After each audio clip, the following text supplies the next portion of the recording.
J'accueille Claudine Brûlé, pardon. Claudine Brûlé qui est directrice pôle consumer de CSA et donc il va nous présenter les résultats de cette étude label bio et durable, donc la perception des consommateurs sur ces labels, des consommateurs français et européens. Merci. Bonjour à tous, effectivement, donc je suis Claudine Brûlé de l'Institut CSA et nous avons été mandatés par Micro. D'accord. Vous m'entendez là ? Par Millésime Bio pour mener cette étude quantitative. Le constat est bien sûr de comprendre la perception des consommateurs de vin à l'égard des différents labels dans un contexte de multiplication de ces labels. Il existe des labels locaux, des labels européens, des labels historiques, des labels très nouveaux, des labels publics, des labels privés, etc. Donc l'idée de l'étude, c'était de faire un point sur la notoriété de ces différents labels, dans quelle mesure les consommateurs de vin les connaissent, est-ce qu'ils les comprennent, donc est-ce qu'ils les identifient, ça c'était la notoriété, est-ce qu'ils les comprennent, est-ce qu'ils les décodent correctement, où se situe la place du label bio et des labels bio en général dans ce paysage, est-ce que c'est une référence, est-ce qu'au contraire ils sont dépassés, et puis donc l'enquête a été menée dans 4 pays, vous allez voir, en France, en Allemagne, en Belgique et en Angleterre. Et donc, regardez s'il y a des spécificités nationales et essayer de voir si désormais certains labels, dont le bio, relèvent d'une conscience européenne. Alors, un rapide point sur la méthodologie. Donc, cette enquête a été faite en ligne. Pour la France, on a travaillé sur notre propre panel propriétaire CSA. Pour les autres pays, on travaille avec des panels partenaires. Le terrain a été réalisé en septembre dernier. Et dans chaque pays, nous avons interrogé un échantillon représentatif des consommateurs de vin. Donc 1000 consommateurs de vin par pays. Donc je vous ai dit la France, l'Allemagne, la Belgique et l'Angleterre. Et au sein de ces 1000 consommateurs de vin, on a posé une première question qui était d'identifier le poids des consommateurs de vin bio à l'intérieur de l'échantillon. Et vous voyez qu'on a une grosse part de consommateurs de vin bio, puisqu'on a les 3/4 des consommateurs de vin pour la France et pour l'Allemagne, donc 76 et 74% de consommateurs bio au sein de l'échantillon, et plutôt les 2/3 dans les 2 autres pays qui sont la Belgique et l'Angleterre. Valérie, à vous de jouer.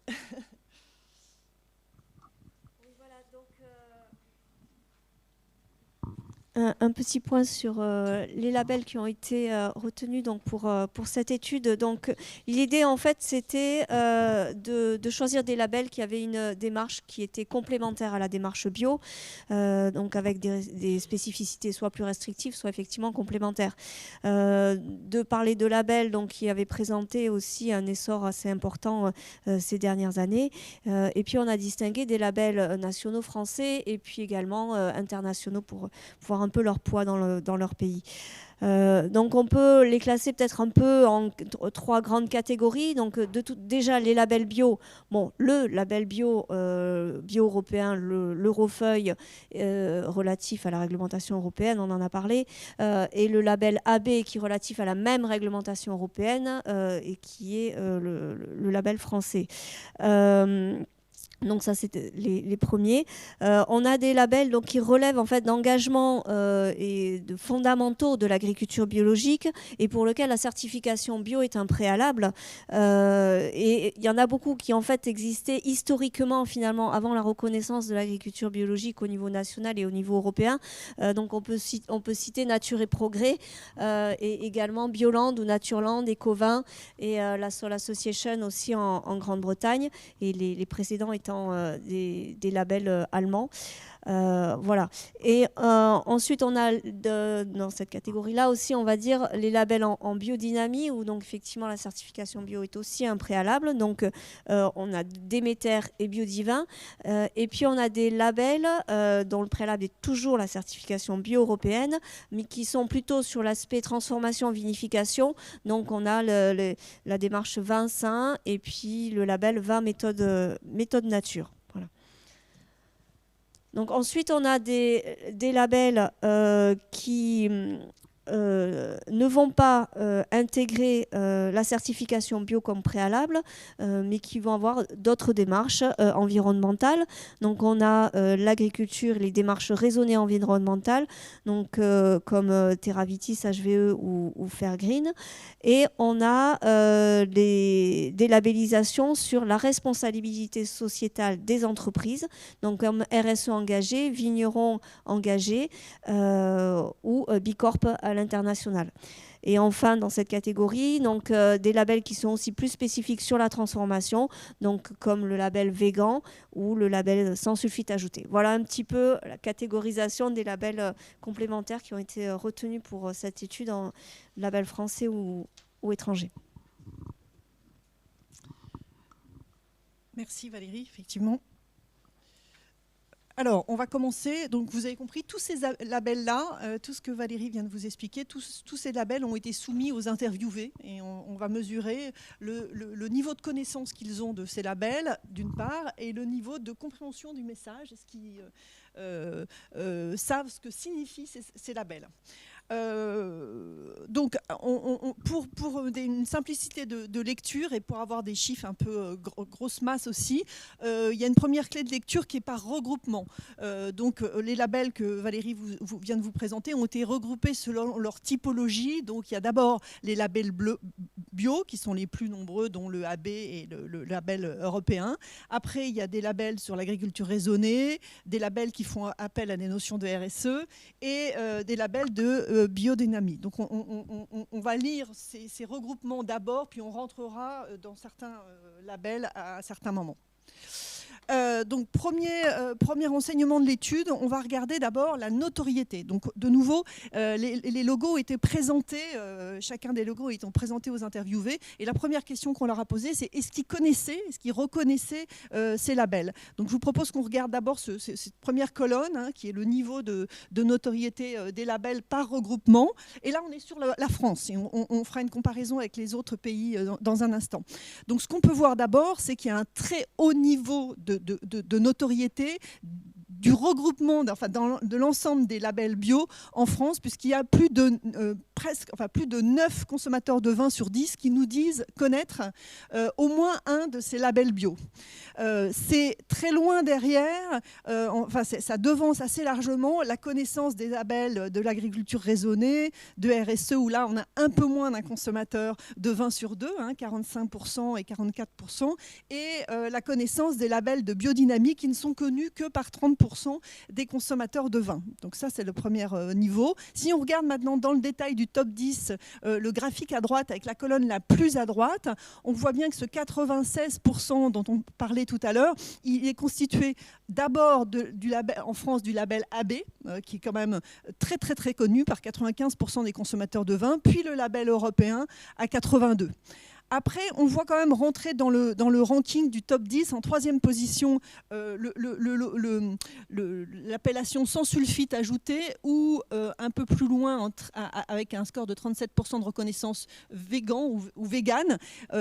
C'est probablement lié au fait que c'est écrit, enfin, ils sont très autoporteurs en termes de noms, donc les gens les identifient facilement. Voilà, donc premier niveau d'enseignement, on est sur une connaissance bien supérieure des labels bio que des autres labels, et une connaissance qui est très portée par le label AB et la feuille européenne. On a fait aussi, donc, dans la question, dans la slide précédente, le graphique que je n'ai pas encore détaillé, c'est le niveau de compréhension. Première question, c'est est-ce qu'ils connaissent? Deuxième question, c'est est-ce qu'ils comprennent ce que veut dire le logo? On voit aussi là que le bio surperforme, les labels bio surperforment largement les autres, avec 89% des consommateurs de vin qui ont compris le message, et de nouveau avec un scoring porté par AB et par la feuille européenne. Une autre façon de le regarder, on a fait un ratio, c'est au sein de ceux qui connaissent, parmi ceux qui connaissent les labels, quelle est la proportion de ceux qui en connaissent le sens? Et c'est le score que vous lisez là directement. Donc on voit encore qu'il y a un très bon décodage des labels bio, puisque 93% de ceux qui les connaissent, donc pratiquement tous, 9 sur 10, nous disent oui, non seulement je le connais, mais j'en connais le sens. On voit que c'est de nouveau un pas d'avance, un niveau assez supérieur aux trois autres, parce que si on fait fi des niveaux disparates de connaissance des trois autres, quand on se met auprès de ceux qui connaissent, on a à peu près les 3/4 des consommateurs de vin qui nous disent, qui comprennent le sens de ces logos. Ça veut dire qu'il y a un quart qui n'en décode pas le sens. Donc on a une lisibilité, on va dire, des labels bio supérieure à celle des autres labels. Et de nouveau, sans surprise, on retrouve le ranking qu'on a vu tout à l'heure avec AB d'abord, la feuille européenne. On voit bien que sans sulfite ajouté est assez de nouveau facile à comprendre, puisqu'il arrive en 3e position, et vegan est également en 4e position après. Donc là, nous étions sur le marché français, auprès des consommateurs de vin français. On va faire la même analyse maintenant en ajoutant les autres pays, l'Allemagne, la Belgique et l'Angleterre. Donc là, on est sur le score de compréhension. Au global des consommateurs de vin, la part de ceux qui comprennent ce que signifient les logos. On a vu que, donc on voit très bien que le score bio est le meilleur, quel que soit le pays observé. C'est-à-dire que ces labels bio sont ceux qui sont les mieux compris des consommateurs de vin, qu'ils soient français, allemands, belges ou anglais. Pour autant, il y a quand même quelques singularités par pays. On voit que le deuxième label, regroupement de labels le mieux compris en Allemagne, c'est la biodynamie, avec 60%, ce qui est très supérieur à ce qu'on a en France ou dans les autres pays. Et on voit aussi que le label, alors ça peut être Bicorp ou autre chose, RSE en Angleterre, est assez bien décodé aussi, à même hauteur qu'en France. Alors que dans les deux autres pays, Allemagne et Belgique, c'est plus faible. Donc il y a quand même un trait commun à ces 4 pays qui est le décodage, le meilleur décodage porte sur les labels bio et des singularités par pays. Si on le regarde, alors, je ne sais pas si c'est très facile à lire, mais je vais vous expliquer comment on l'a fait. C'est ce qu'on vous a présenté précédemment, mais détaillé label par label. Donc le point noir avec les chiffres en noir, ce sont les résultats français. Le point rouge, les résultats allemands. Le point bleu marine, c'est la Belgique. Et violet, c'est l'Angleterre. Et puis vous avez le détail des scores pour les 3 pays autres que la France à droite. Donc ce que ça montre sur le label AB, qu'on avait vu très, très connu en France. C'est quand même largement en France qu'il est le plus connu, parce que si on regarde, alors attendez, j'ai pas mes lunettes, si on le regarde dans les autres pays, c'est 13% de notoriété uniquement en Allemagne, c'est 41% en Belgique et c'est 16% en Angleterre. Donc c'est quand même une spécificité française. Après, le label européen, qui est la deuxième ligne, on voit que la France est en tête avec 62% de notoriété de ce label auprès des consommateurs de vin français. Mais en Allemagne, c'est 56%, donc c'est pas très loin. Et puis après, ça va décroissant avec 4 consommateurs belges sur 10 qui connaissent et uniquement 23 consommateurs de vin anglais qui connaissent ce label. Je suis sur la deuxième ligne. Après, on arrive sur Nature et Progrès, où là, on avait vu que c'était un label peu connu en France, c'est peu connu dans les autres pays. Arrivent ici des labels qui sont... Alors, je ne vais pas le prononcer celui-là. Bionar, bon voilà, c'est un label allemand. Les autres sont plus faciles à dire. Bioland, Naturland, ces labels allemands et même Ecovin, ils sont connus uniquement en Allemagne. Mais par contre, si on prend le premier, c'est vraiment un niveau de connaissance. C'est 82% des consommateurs allemands qui le connaissent. Donc, il y a quand même des labels historiques, j'imagine, allemands, bio, très, très, très installés sur le marché allemand. Le label anglais dont Valérie parlait, Soil Association Organic Standard, il est connu par 1/3 des Anglais. Voilà, c'est celui-là. C'est celui-là. Voilà. Après, on est sur des labels de biodynamie qui sont quand même peu connus, quel que soit le pays observé. Les labels, toute cette série de labels bleus sont des labels RSE. voyez le Bicorp que je regarde. Voilà, Bicorp, effectivement, il est un peu plus connu par les Anglais, mais enfin, ça reste quand même assez marginal. Et puis après, on a le sans sulfite ajouté, qui est connu par 47% des Français et qui est bien connu aussi par les enfin, bien connu par un consommateur de vin belge sur 2. Voilà. Donc, on voit qu'il y a un panorama de connaissances assez disparate selon les labels et leur antériorité. On a vu le niveau de connaissance et de compréhension des labels. On va voir maintenant, est-ce que ces labels sont générateurs de confiance pour les consommateurs de vin.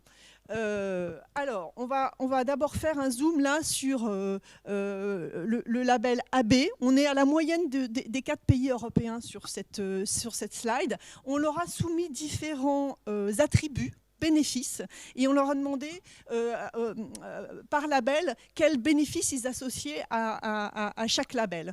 On voit que sur AB Label, les premiers bénéfices associés sont des bénéfices environnementaux, on va les détailler dans un instant. Pour près de 7 consommateurs de vin sur 10, le label AB est associé à un bénéfice sur l'environnement.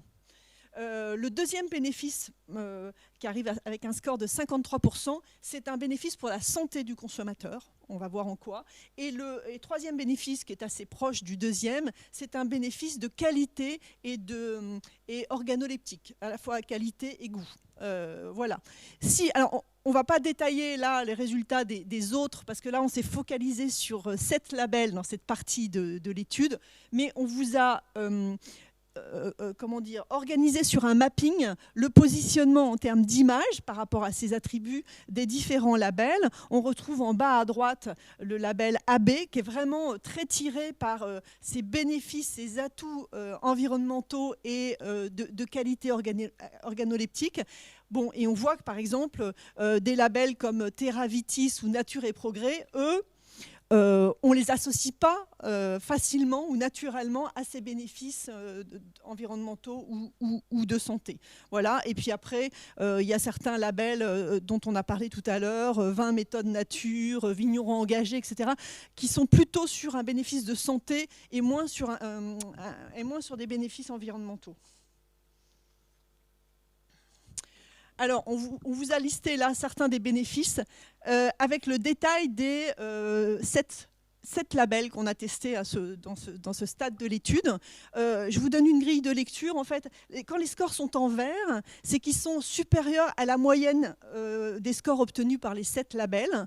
Quand ils sont en rouge, c'est qu'ils sont inférieurs, significativement inférieurs à la moyenne des scores. Et quand ils sont en noir, c'est qu'ils sont à la moyenne des scores. Alors, ce qu'on voit bien, c'est pour ça qu'on avait fait un zoom sur le label AB pour commencer, c'est qu'effectivement, tous les scores sont en vert, c'est-à-dire que ce label surperforme la moyenne des autres labels sur toutes les dimensions. On avait parlé de critères environnementaux. Le premier critère qu'on lui associe, c'est plus naturel, car cultivé sans produits chimiques de synthèse. Et on voit que les autres sont plutôt en déficit, à l'exception de Déméter. Deuxième attribut lié à l'environnement qui permet de préserver l'environnement, avec 41% des interviewés à la moyenne des 4 pays qui l'associent à ce label, c'est encore un score supérieur, les autres étant soit en dessous, soit juste correct, les autres labels qu'on a testés. Puis vient un bénéfice lié au contrôle. Ce sont des produits qui sont soumis à des contrôles plus stricts. Où là on a AB et Déméter qui performent un même moteur et les autres sont plutôt mal notés sur cette dimension-là. Et enfin on a ce bénéfice santé, meilleur pour la santé, où de nouveau le logo et le label AB surperforment par rapport à la moyenne des autres.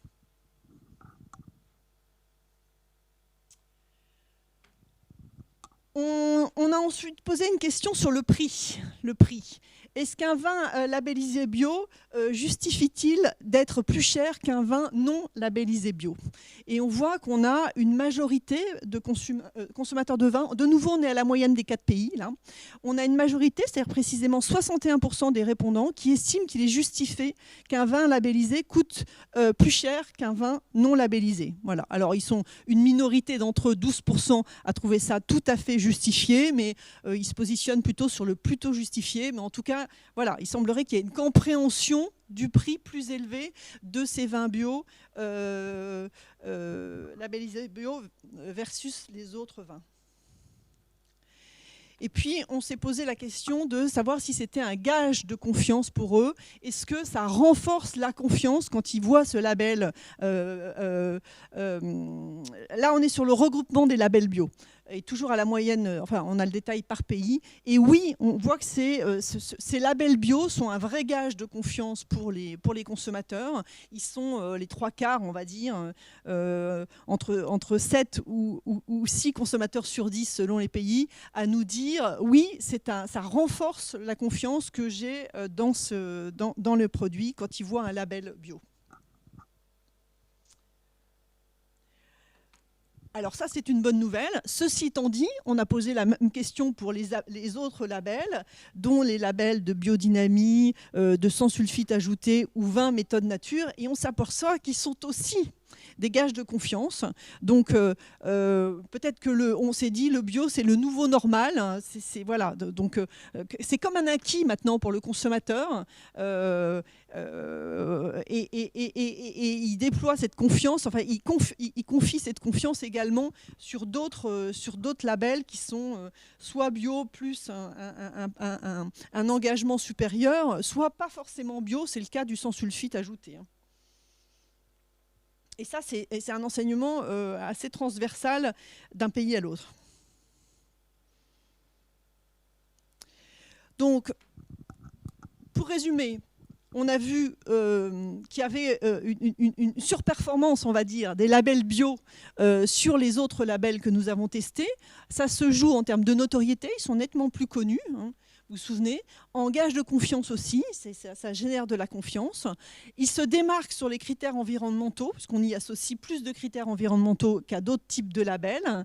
Ils sont davantage perçus comme étant soumis à des contrôles plus stricts, et ça, c'était une spécificité française. Donc on voit bien que le label bio est un label de référence pour le consommateur aujourd'hui, mais qu'il va falloir continuer à l'éduquer et à le sensibiliser sur le sujet.